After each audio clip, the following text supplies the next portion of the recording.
इसके पहले एक्सरसाइज 12.2 का क्वेश्चन संख्या 1 और 2 बताए थे और उस पर आधारित सूत्र के बारे में समझाए थे। आज क्वेश्चन संख्या 3 को देखना है। उन दोनों क्वेश्चन से थोड़ा सा अलग थलग है, इसलिए इसको समझने की विशेष रूप से जरूरत है। एक घड़ी की मिनट की सुई की लंबाई 14 सेंटीमीटर। यहाँ घड़ी की चर्चा की गई है। तो घड़ी का डायल जो है कई तरह के होते हैं, लेकिन यहाँ पर हम घड़ी का डायल वृत्ताकार लेंगे। वृत्त के आकार का मान लीजिए घड़ी का डायल है, उसको यहाँ पर हम एक घड़ी की डायल की कल्पना करते हैं जो वृत्ताकार होगा।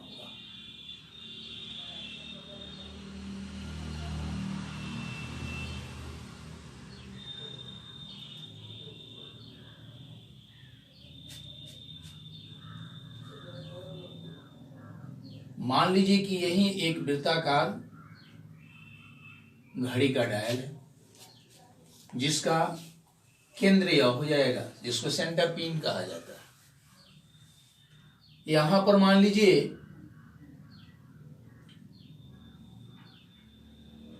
कि 12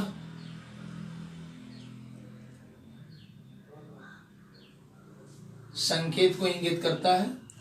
यहां पर मान लीजिए 6 है, यहां पर निश्चित तौर से क्या होगा, 3 होगा और यहां पर 9 होगा। अब देखिए 12 और 3 के बीच में 1 मान लीजिए इसको, इसको 2 मान लीजिए। उसी तरह से 3 और 6 के बीच में ये 4 मान लीजिए और ये 5 मान लीजिए। और 6 और 9 के बीच में ये 7 हो गया, ये 8 हो गया। और 9 और 12 के बीच में ये 10 मान लीजिए, 11 मान लीजिए। ये मान लीजिए घड़ी का वृत्ताकार डायल हो गया। अब इस डायल पर मान लीजिए कि यह मिनट वाली सुई है।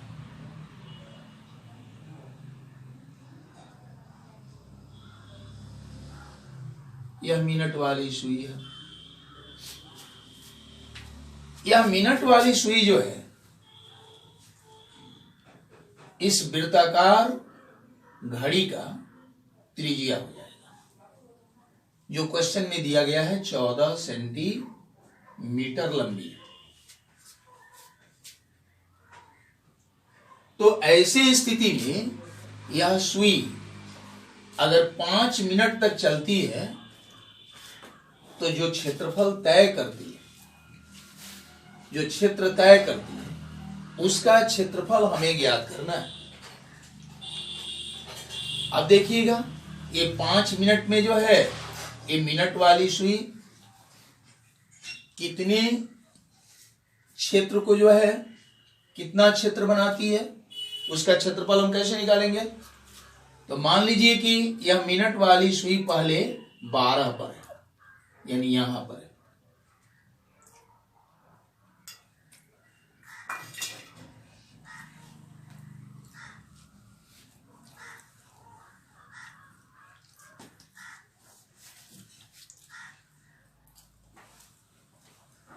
बारह पर है यहां पर।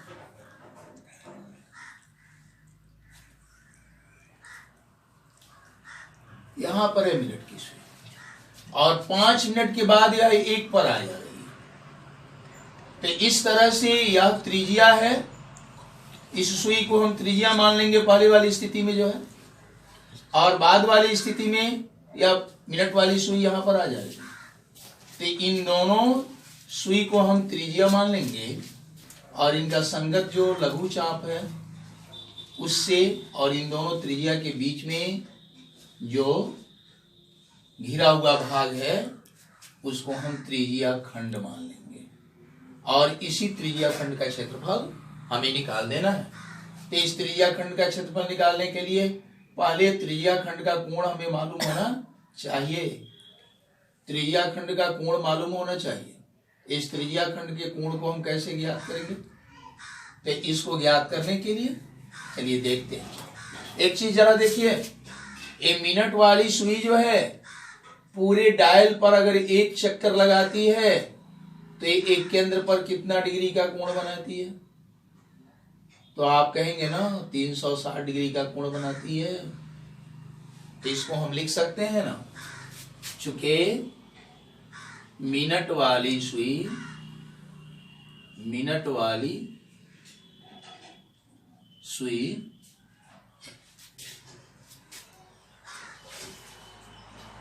घड़ी की डायल पर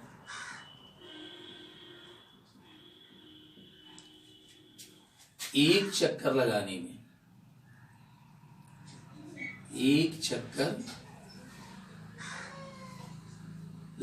में 360 डिग्री का कोण बनाती है। इसलिए यही सुई मिनट वाली यहां से यहां तक 5 मिनट समय लेती है, तो वह 5 मिनट में कितना का कोण केंद्र पर बनाएगी, इसे हमें ज्ञात करना है। तो सबसे पहले हम लोग एक चीज को देखेंगे, यह घड़ी मिनट वाली जो सुई है वह एक चक्कर जब लगाती है तो वह कितना समय लेती है? 60 मिनट। और केंद्र पर कितना डिग्री का कोण बनाती है? तो 360 डिग्री का।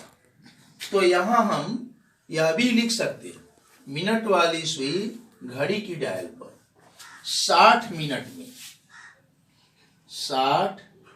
मिनट यहां जोड़ देते हैं में एक चक्कर लगाने में 360 डिग्री का कोण बनाती है। इसलिए यह मिनट वाली सुई 1 मिनट में कितना का कोण बनाएगी? 1 मिनट में कितना डिग्री का कोण बनाएगी? तो 360/60 डिग्री का कोण बनाएगी। यानी हम इसको कटा सकते हैं यहीं पर, यानी 6 डिग्री का कोण बनाती है। इसलिए ये मिनट वाली सुई 12 से 1 पर पहुंचती है तो 5 मिनट समय लेती है ना, तो 5 मिनट में यह केंद्र पर कितना का कोण बनाएगी, यह हमें ज्ञात करना है।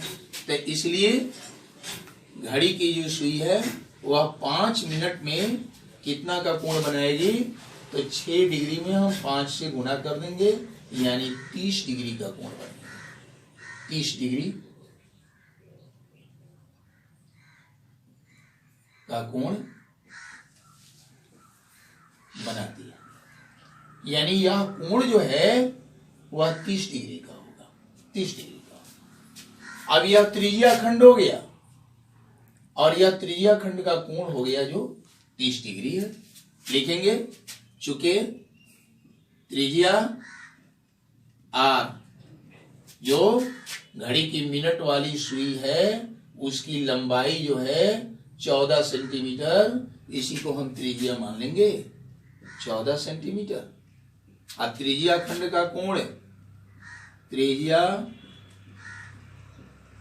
खंड का कोण यानी थीटा बराबर कितना होगा, तो यहां जो 30 डिग्री हम निकाले हैं वही त्रिज्या खंड का कोण। अब त्रिज्या खंड का क्षेत्रफल हम निकाल लेंगे, यानी मिनट द्वारा,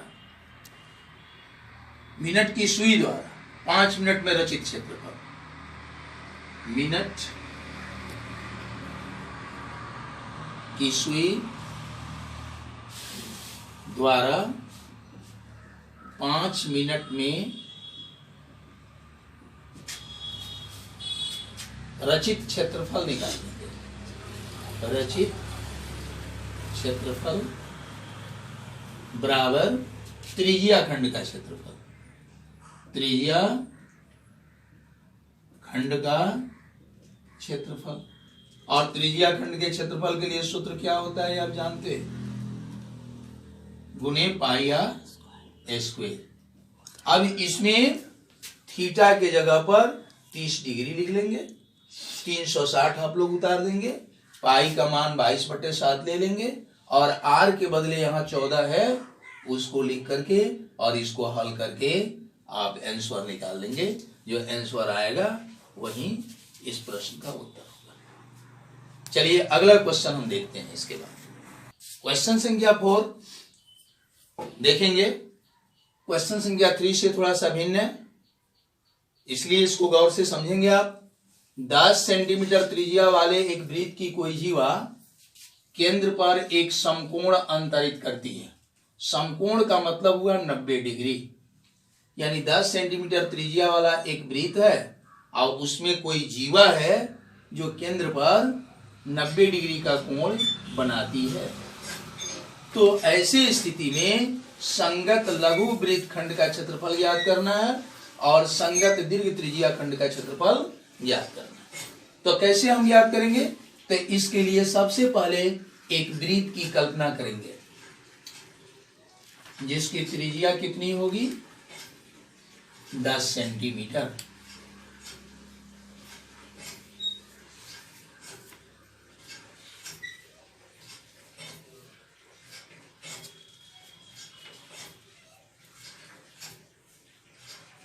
मान लीजिए कि यही एक वृत्त है,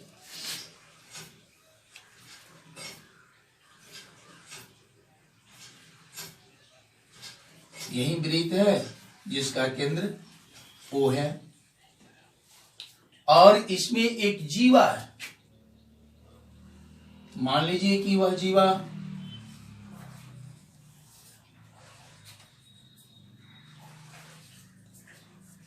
इस तरह का जीवा है। इस जीवा का भी कुछ नाम ले लीजिए। मान लीजिए कि ए भी एक जीवा है। इस जीवा के द्वारा केंद्र पर जो कोण बनेगा वह जो है समकोण है, यानी 90 डिग्री का। तो इस जीवा के द्वारा केंद्र पर कैसे कोण बनेगा? तो इस जीवा के दोनों सिरे को हम केंद्र से मिला देंगे, यानी O को हम B से मिलाएंगे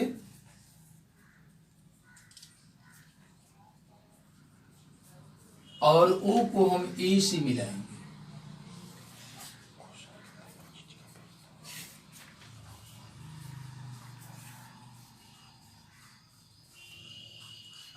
O को हम A से मिलाएंगे। इस तरह से इस जीवा द्वारा केंद्र पर यह अंतरित कोण होगा जो क्वेश्चन में दिया है कि 90 डिग्री का, यानी समकोण है। तो ऐसी स्थिति में लघु वृत्तखंड कहां बन रहा है?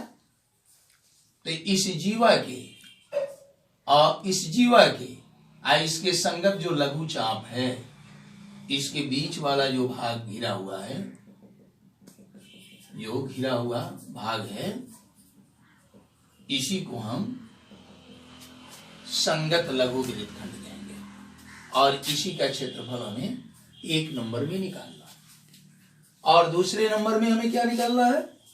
तो संगत दीर्घ त्रिज्या खंड।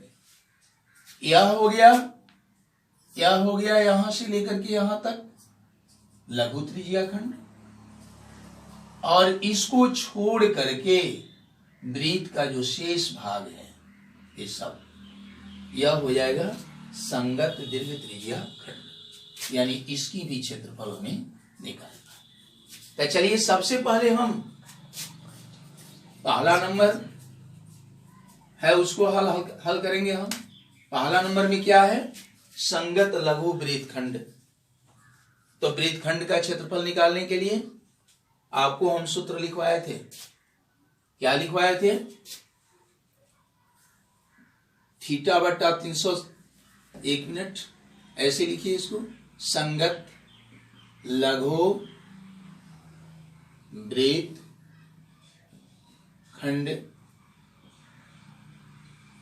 का क्षेत्रफल, इसका क्षेत्रफल हमें निकालना है। इसका क्षेत्रफल तो जरा सोचो तो, ये जो लघु त्रिज्या खंड है, ये लघु त्रिज्या खंड जिसका नाम हम OAB रख सकते हैं, इस लघु त्रिज्या खंड में से अगर इस समकोण त्रिभुज का क्षेत्रफल घटा लें तो संगत लघु वृत्तखंड का क्षेत्रफल निकल जाएगा कि नहीं? तो बस हम यही काम करेंगे। इसके लिए लिखेंगे लघु त्रिज्या खंड OAB का क्षेत्रफल माइनस समकोण त्रिभुज AOB का क्षेत्रफल। अब देखिए लघु त्रिज्या खंड OAB के क्षेत्रफल निकालने के लिए सूत्र थीटा बटा 360 गुने पाई r स्क्वायर लिखते हैं। इसके लिए चूंकि ये समकोण त्रिभुज है तो इसमें यह आधार हो जाएगा। इसमें इसको हम लंब मान सकते हैं, लंब। अभी इस वृत्त की त्रिज्या दी गई है 10 सेंटीमीटर ना, तो यह आधार भी 10 सेंटीमीटर हो जाएगा, यह लंब भी 10 सेंटीमीटर हो जाएगा। तो इस त्रिभुज का क्षेत्रफल निकालने के लिए एक सूत्र 1/2 गुणे आधार गुणे शीर्ष लंब हम यहाँ लिख सकते हैं। तो चलिए इसकी क्षेत्रफल निकालने के लिए सूत्र लिखते हैं 1/2 गुणे आधार गुणे शीर्ष लंब। अब देखिए तो थीटा के बदले हम क्या लिखेंगे, तो जो त्रिज्या खंड का कोण दिया गया है 90 डिग्री, अब बट्टा 360 हो जाएगा। अब पाई का मान 22/7 लिखेंगे और r की जगह पर त्रिज्या ले लेंगे, जो त्रिज्या कितनी है 10 सेंटीमीटर, 10 लेंगे और स्क्वायर दिया है तो स्क्वायर कर देंगे, माइनस 1/2 हो जाएगा और आधार के बदले फिर हम 10 लिखेंगे, यह 10 हो जाएगा और यह भी 10 हो जाएगा, शीर्ष लंब के बदले 10 कर देंगे। अब देखिए तो इससे इसको कटा दीजिए, ये 4 मर्त में कट गया, ये 2 दूना 4 हो गया, ये 11 हो गया। यानी इसको हम ऐसे लिख सकते हैं 11/2 सते 14। अब 10 को 2 बार बार करेंगे तो 100 हो जाएगा। इसको यहां पर हम कटा देंगे, 5 को 10 से गुना करेंगे 50 हो जाएगा। अब देखिए ये भी कटने वाला है। अब कितना होगा 11×5 = 55, यानी 550/7 माइनस हो जाएगा 50। अब इसके बट्टे हम 1 मान लीजिएगा और लसा लेकर के जैसे बनाते हैं वैसे हल कर लीजिएगा, जो आएगा वही आपका जो है इससे संगत लघु वृत्तखंड का क्षेत्रफल हो जाएगा। इसका क्षेत्रफल ऐसे हम निकालेंगे। चलिए अब देखते हैं, अब क्या निकालना है, संगत दीर्घ त्रिज्या खंड का क्षेत्रफल। तो इसको निकालने के लिए आप क्या करेंगे, यहां देखिए 2 नंबर क्वेश्चन, सीधे लिखिएगा संगत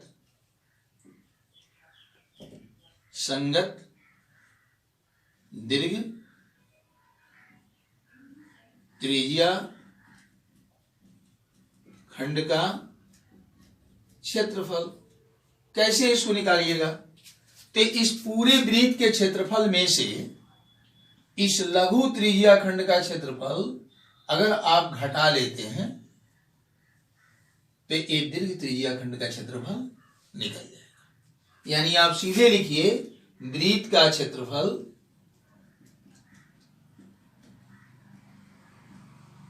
माइनस लघु त्रिज्या खंड का क्षेत्रफल, लघु त्रिज्या खंड का क्षेत्रफल। अब वृत्त के क्षेत्रफल के लिए सूत्र आप जानते हैं πr² लिखिएगा, आई माइनस का चिन्ह दीजिए। लघु त्रिज्या खंड का क्षेत्रफल यहां पर आप निकाले, लघु त्रिज्या खंड का क्षेत्रफल के लिए सूत्र ये है और इसको इस तरह से करके यहां पर आप निकाले हैं 550/7। तो इसको डायरेक्ट आप 550/7 लिखेंगे, इसको अलग से बनाने की जरूरत नहीं है। लघु त्रिज्या खंड के क्षेत्रफल के बदले में यहां पर जो निकाला गया है उसी को यहां लिख दीजिएगा। और इसको निकालने के लिए पाई का मान 22/7 लिखिएगा और त्रिज्या r है तो इसकी जगह पर 10 स्क्वायर लिखिएगा। अब माइनस 550/7 को उतार दीजिएगा। अब इसको हल कर लीजिएगा। इसका जो हल आएगा वही आपका संगत द्वित्रिज्या खंड का क्षेत्रफल हो जाएगा। ऐसे ही आप अगला क्वेश्चन 5 नंबर, 6 नंबर, 7 नंबर बनाने की कोशिश करेंगे और जितना बना है क्वेश्चन इसके आधार पर कुछ इंपॉर्टेंट क्वेश्चन आपके व्हाट्सएप पर हम भेजेंगे, उसको भी आप लोग करेंगे।